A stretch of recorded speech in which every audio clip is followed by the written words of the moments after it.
Just when we thought that the Premier League was the most vicious when it came to short-termism as a vis-a-vis managers, up comes the Championship today, and pretty savage. Henning Berg, leaving as Blackburn manager, sacked after just 10 games in charge and 57 days. And then, of course, there's Sean O'Driscoll, who went as manager of Nottingham Forest, and he was in charge for, not many more, 26 games, something like that. I mean, just when we thought we'd seen the end of this kind of thing, it strikes us with a vengeance. Right, let's have a look at Henning Berg's record. It doesn't go on for very long, I'll put it that way. It was 10 games long, 57 days, 1 win, 3 draws and 6 defeats, which even I can works out as a 10% win ratio. Even though it was poor, Stewart, that's not really enough time, is it? It's not enough time, and then you have to start blaming the people that are appointing the managers. You know, it can't always be the manager's fault. Obviously, the players haven't responded to the manager, but he was given the job on the basis of what? That he worked quite well in Norway, that he was an ex-player of Blackburn. Had they really done their homework? Because if you make such a bad decision, usually it's the chief executive that should be blamed in normal business. You know, if you keep making the wrong decision, you keep having to sack the manager, the chief executive must take some blame. Well, this time they went placating the fans, though, didn't they, with Henning Berg? They thought, all right, we'll get rid of Steve Keane now. Bizarrely, at a time when it was going relatively well for Keane. And then they bring the fans Henning Berg and say, here you are, this is your man. This is the right appointment now. We're giving the fans what they want. And, of course, that hasn't worked out. But nothing surprises me that happens at Blackburn. I mean, I hear people say it was a real shock, 57 days. But the way the Indians organised Blackburn, anything's possible, so it wasn't a huge shock to me. Yeah, it was a strange appointment, because he just said previously in the year, he said anyone who takes that job must be mad. Well, he's found out firsthand. Let's have a look and see what he actually said when he received the news today. He was pretty shocked, as you can imagine. He said, "It goes without saying that I'm bitterly disappointed to have been relieved of my managerial duties at Ewood Park after just 57 days since my appointment. At this stage, I would just like to release a short statement thanking the Blackburn Rovers fans for their incredible support during my time in charge.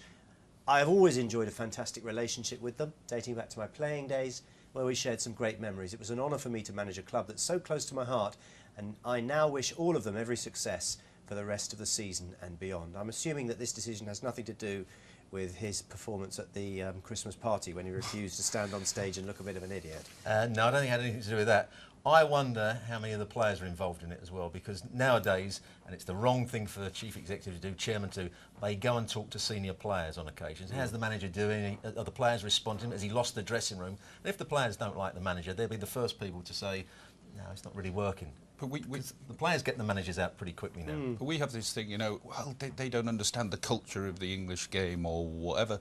The thing is, they don't care about the culture of the English game. They take a club and they say, well, we'll do what we want. But Abramovich doesn't really care about the culture of the English game either. He sacks managers willy-nilly, but he's also won trophies as well.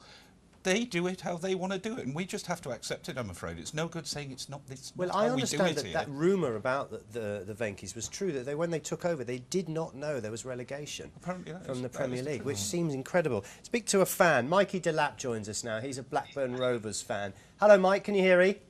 Yeah, absolutely fine. How's it going? Oh, going very well. Were you shocked at this news or not really? No, I wouldn't.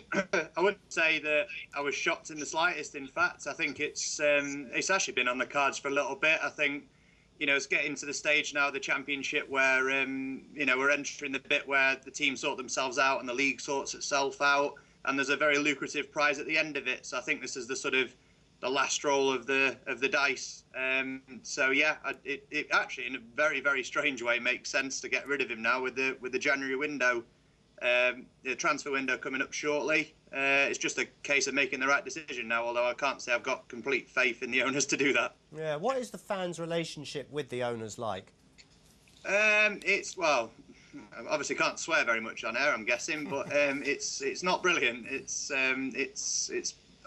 probably the easiest way to sum it up is it's been a misuse of or abuse of fan trust over the last 2 years. It seems to have lurched from one disaster, bad decision to another. It's difficult to summarise into a few sentences, really. And what about the relationship with Henning Berg? He seemed to think it was quite good with the fans. Yeah, I mean, to be honest, I would like to think that the majority of fans, or certainly most fans, would not look at his managerial reign and use it to tarnish the respect that we had for him from his playing days. He's very well thought of at Ewood Park, and just one bad run as a manager doesn't change that. He's he's well liked, and by all accounts quite a nice guy as well. So what was he getting wrong on the field? What was the change in style or system as opposed to Steve Keane? I mean, Steve Keane had them near the top of the table when he left. Yeah, I mean, he did, I suppose. Yeah, I'm loath to give him too much credit for very obvious reasons, but he's I mean, with Berg, I think he tried a little bit more to try and use wingers, which we weren't using a lot of beforehand, and putting a little bit more emphasis on trying to use the midfielders to bring more attacking players into play. I don't think it worked. I think we're actually probably 3 or 4 good players away from being able to play the style of play that he wanted us to play. If anything, he probably should have borrowed a page out of Eric Black's book, who was the caretaker manager before him, who built a more solid foundation through using the defence. If he'd have carried on doing that, I'd imagine he might have had a better run at things. Who the bookmakers think is going to take over from Henning Berg? You mentioned Tim Sherwood, or he was mentioned. He's actually the 4th favourite at 12-1. Kevin McDonald is the odds-on favourite. He was at Aston Villa, of course.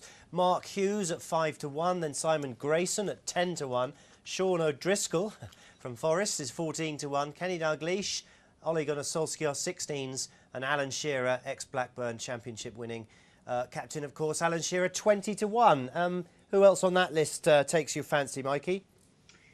Well, personally, I mean, this was my first choice when the job first became available after Keane. I was pushing for the likes of Ole Gunnar Solskjaer, which seems strange considering he's Norwegian and relatively inexperienced. I'm sure that rings a bell by now. If not, personally, I'd like Mark Hughes back. But whether he'd consider the job under the current conditions, working conditions, is debatable. And other than that, none of those on the list particularly appeal to me. But at the end of the day, the fans, we don't really get a say in it. Whatever happens, as a group of fans, we're just going to have to try and pick ourselves back up again and get behind whoever they decide, which is difficult, but it's just something you've got to do, really. Tom Evans is a Blackburn Rovers fan as well. I think he joins us now. Hello, Tom. Hello there. Hello. Who would you like to see take over?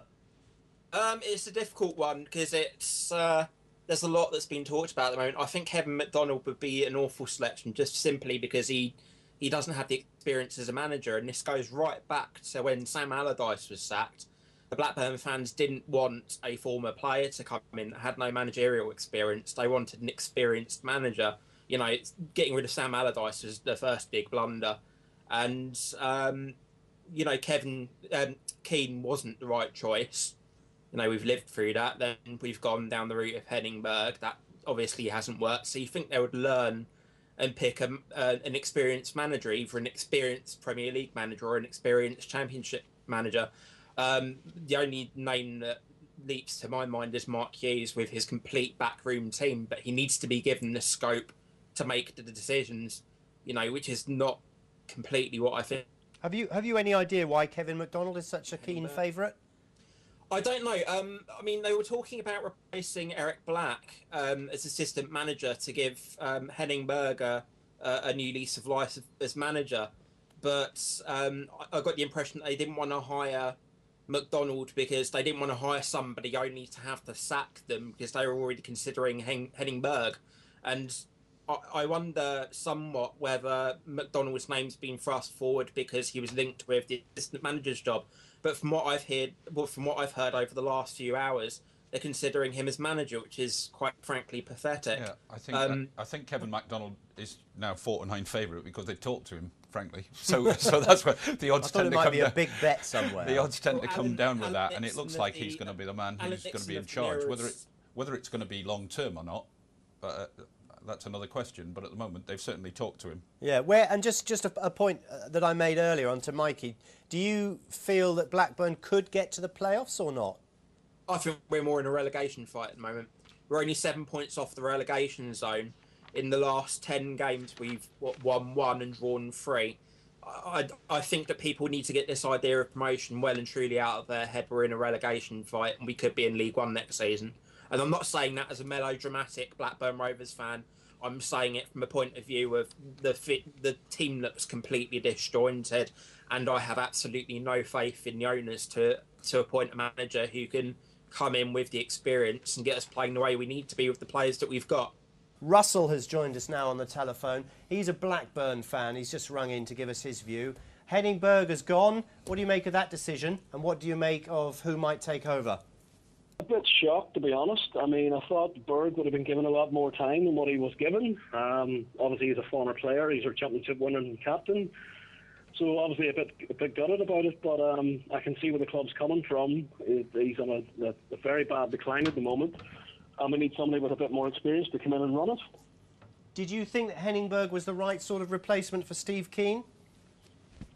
At the time, no. I mean, Steve Keane is a good coach. I was one of the very few that probably actually supported his appointment.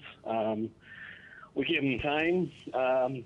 After maybe about 16, 17 months, I gave up and I refused to go to the games because he was destroying the club. Again, he's a good coach, but he's not a manager, and it's the exact same as Henning Berg, unfortunately.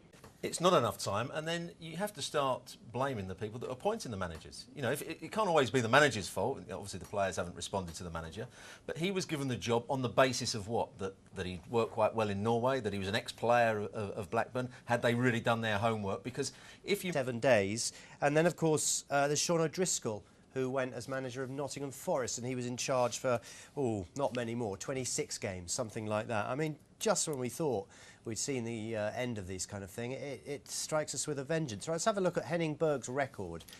Just when we thought that the Premier League was the most vicious when it came to short-termism as a vis-a-vis managers, up comes the Championship today, and pretty savage. Henning Berg, leaving as Blackburn manager, sacked after just 10 games in charge and 50... Make such a bad decision. Usually it's the chief executive that should be blamed in normal business. You know, if you keep making the wrong decision, you keep having to sack the manager, the chief executive must take some blame. Well, this time they went placating the fans, though, didn't they, with Henning Berg? They thought, all right, we'll get rid of Steve Keane now. Bizarrely, at a time when it was going relatively... it doesn't go on for very long, I'll put it that way. It was 10 games long, 57 days, 1 win, 3 draws and 6 defeats, which even I can works out as a 10% win ratio. Even though it was poor, Stewart, that's not really enough time, is it?